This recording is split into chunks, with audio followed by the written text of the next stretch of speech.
नमस्कार, एक नई वीडियो में आपका हार्दिक स्वागत है।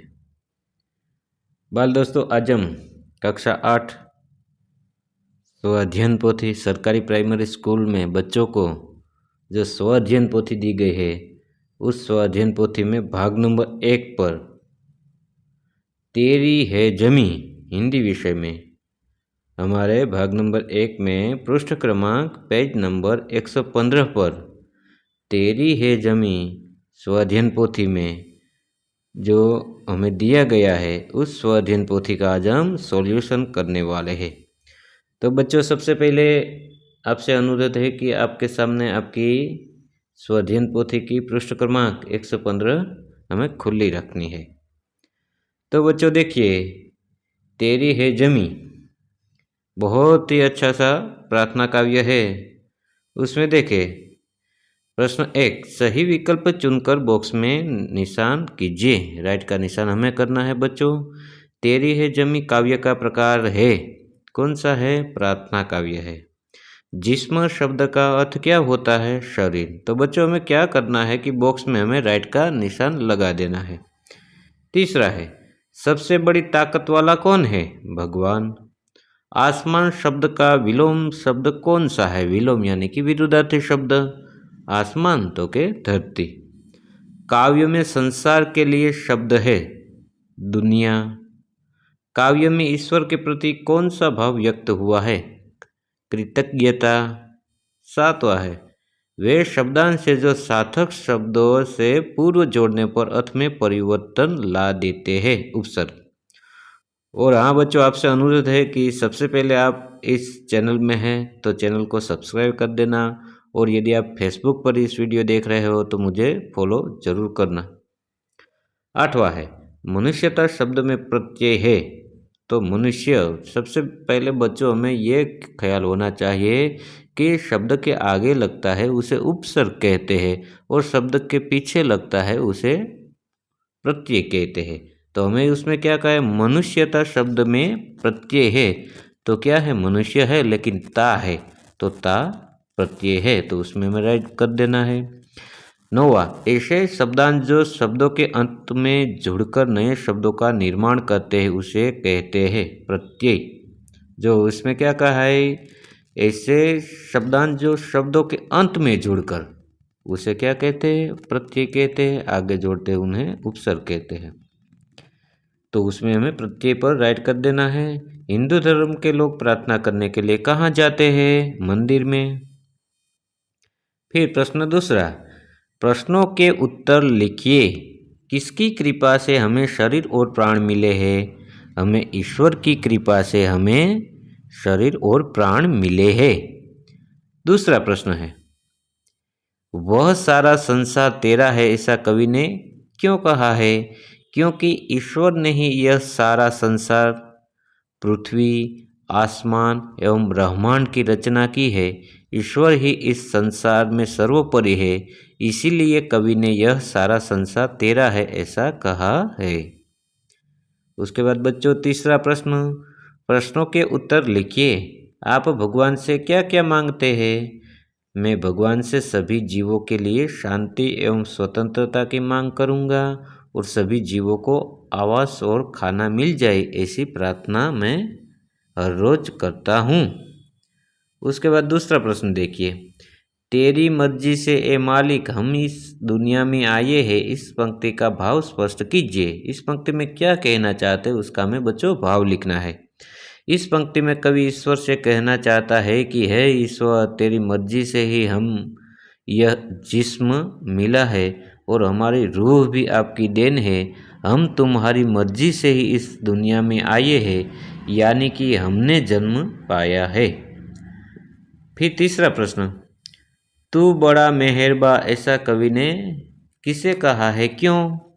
तू बड़ा मेहरबा ऐसा कवि ने ईश्वर को कहा है, क्योंकि ईश्वर ने ही सभी को जिस्म जा और इस दुनिया में जन्म तो दिए हैं, पर साथ साथ सभी को जीवन जीने के लिए खाना पीना एवं प्रकृति के तत्वों की भेंट यानी कि बख्शिश भी दी है, इसलिए। फिर बच्चों देखिए चौथा प्रश्न है, इस चित्र की मदद से एक कविता की रचना कीजिए। देखिए बच्चों, बारिश की मौसम चल रही है, तो उसमें देखिए कि छोटे छोटे बच्चे हैं, कुछ बच्चों के हाथ में छाता है, कुछ बच्चे पानी में पानी में आनंद कर रहे, मजे कर रहे हैं, कूद रहे हैं, उछल रहे हैं, ऐसा हमें प्रतीत होता है। तो हमें उसके आधार पर कविता का निर्माण करना है। तो आपकी सुविधा के लिए मैंने यह लिखा, बारिश में बच्चे खुशी से उछलते, बच्चे रंग बिरंगे कपड़े पहने पानी में छप छप करते, बारिश की बूंदों से खेलते, बारिश का मजा लेते, खुशियाँ मनाते, गीत नए गाते। इस प्रकार से बच्चों हमें कविता का निर्माण कर देना है। उसके बाद देखिए, कविता को पढ़कर नीचे दिए गए प्रश्नों के उत्तर लिखिए। सबसे पहले ये हमें कविता पूरी पढ़नी है, उसके बाद इसमें से कुछ हमें प्रश्न दिए गए हैं, तो उसमें हमें क्या करना है, टिक मार्क लगाना है। देखिए, सही विकल्प चुनकर बॉक्स में राइट का निशान कीजिए। पहला है, प्रकृति के हर एक स्वरूप में हमें ईश्वर की अद्भुत शक्ति के दर्शन होते हैं। कौन सी पंक्ति का भावार्थ है, तो उसमें जवाब आएगा आखिर में, सब में दिखे परमेश्वर की लीला अद्भुत अपरंपार। उसके बाद दूसरा, सूर्य चंद्र उदाहरण के अनुसार कौन सी जोड़ कविता में नहीं है कहा है, तो ध्यान मग्न, बाकी की गर्जन तर्जन ये जोड़ है, वर्षा बिजली है, तारा मंडल है, लेकिन ध्यान मग्न ऐसा जोड़ नहीं है। तो हमें क्या कहा है कि सूर्य चंद्र उदाहरण के अनुसार कौन सी जोड़ कविता में नहीं है, उस पर हमें टिक कर देना है। उसके बाद तीसरा, बादल के लिए इस कविता में कौन सा शब्द प्रयोग हुआ है, मंडल शब्द का प्रयोग हुआ है। उसके बाद देखिए, कविता को पढ़कर प्रश्नों के उत्तर लिखिए। कवि ने हमें ध्यान लगाकर क्या देखने के लिए कहा है, क्यों? कवि ने हमें ध्यान लगाकर इस संसार की सुंदरता को देखने के लिए कहा है, क्योंकि हर जगह हमें ईश्वर की चतुराई और रचना कौशल दिखाई देता है। फिर दूसरा प्रश्न, पांचवा प्रश्न, कवि ने किसकी शोभा को अद्भुत कहा है, क्यों? कवि ने सूर्य और चंद्रमा की शोभा को अद्भुत कहा है, क्योंकि वे संसार को प्रकाश और शीतलता देते हैं। उनकी नियमितता और सुंदरता ईश्वर की चतुराई और रचना कौशल दिखती है। और बच्चों हाँ, यदि आपको नोट्स हो, पक्की नोट में लिखना हो, असाइनमेंट बनाने हो, तो बच्चों आप क्या करना है, इस वीडियो को स्टॉप करके लिख भी सकते हैं अपने असाइनमेंट में। उसके बाद छठा प्रश्न, दो दो पर्यायवाची शब्द लिखिए। क्या कहा हमें, दो दो पर्यायवाची शब्द लिखना है। ईश्वर तो कि भगवान खुदा, ईश्वर को भगवान भी कहते हैं और खुदा भी कहते हैं। फूल को कुसुम भी कहते हैं, पुष्प भी कहते हैं। तो इस प्रकार से दो दो शब्द हमने लिख दिया। इस सातवां प्रश्न, इस कविता में कौन कौन से तत्व समाविष्ट हैं? कविता में प्रकृति के फूल, पक्षी, नदियाँ, सूर्य, चंद्रमा, वर्षा, बिजली और रात जैसे बहुत से तत्वों की बात की गई है। प्रश्न छठा, रेखांकित शब्दों का वचन बदलकर वाक्य फिर से लिखिए। बच्चों इसमें क्या कहा है, हमें वचन बदलना है। तो सबसे पहले बच्चों हमें ये तो पता होना चाहिए कि वचन किसे कहते हो। वचन बच्चों दो होते हैं, एक वचन होते हैं और बहुवचन होते हैं। किसी वस्तु, व्यक्ति आदि एक की बात होती है तो उसे एक वचन कहते हैं, और दो से अधिक वस्तु व्यक्ति की चर्चा होती है, बात होती है, तो उसे हम बहुवचन कहता है। तो देखिए, उसने दरवाज़ा खोल दिया, तो दरवाज़ा क्या है, उसमें एक वचन है, ठीक है। दरवाजा से क्या हो जाएगा, दरवाजे हो जाएंगे।